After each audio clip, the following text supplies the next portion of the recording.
依間酒店喺舊大橋澳門橋口呢一邊，開張咁耐都未去過。最近朋友約我去食飯，我哋選咗2樓嘅呢一間江南菜館。依間餐廳我好耐之前喺上海試過一次，嚟到澳門開店，唔知口味會唔會改變一下，近返本地人口味呢？我哋嚟嗰日係星期5晚小週末，客人都算多，我哋提早訂位，仲喺一個澳門嘅美食平台上邊買咗套餐。呢個係一個4人套餐，我哋4個大人再加2個小朋友。呢個套餐800蚊都唔使，先嚟2個前菜，包括冰鎮小番茄同埋手撕熏雞，份量都唔細喎。跟住就到湯羹，2選1。我問服務員可唔可以各要2個，服務員笑笑口話唔得，所以我哋揀咗呢個素宴。本來都好想試下豆花羹，因為豆花好考師傅嘅刀工㗎。佢嘅湯底用咗雞湯，所以相當鮮甜。跟住嘅2個餸菜都係2選1，我哋揀咗冇咁辣嘅魚湯龍躉同埋鮮果鍋包肉。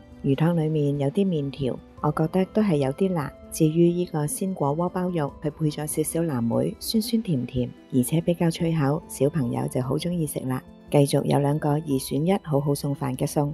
我哋揀咗呢個酸湯肥牛，下面有啲萵筍絲，個湯底酸辣酸辣，萵筍吸收晒啲味道，我覺得比啲肥牛更加好味。另外呢個農家小炒肉，用咗辣青椒，用嚟配白飯，好好送飯㗎。跟住有一個唔使選擇嘅上湯時令蔬菜，今日佢用咗菠菜。澱粉質方面，佢有水餃同埋油條選擇，我哋揀咗呢個酸菜鮮肉水餃。後來見到隔離台點嘅大油條，我覺得應該大油條會好味啲。最後仲有一個甜品，呢個套餐嘅份量相當足，我哋6個人最後只係叫多咗4個白飯，連埋茶位，最後我哋加多咗200蚊，所以呢一餐晚飯1000蚊。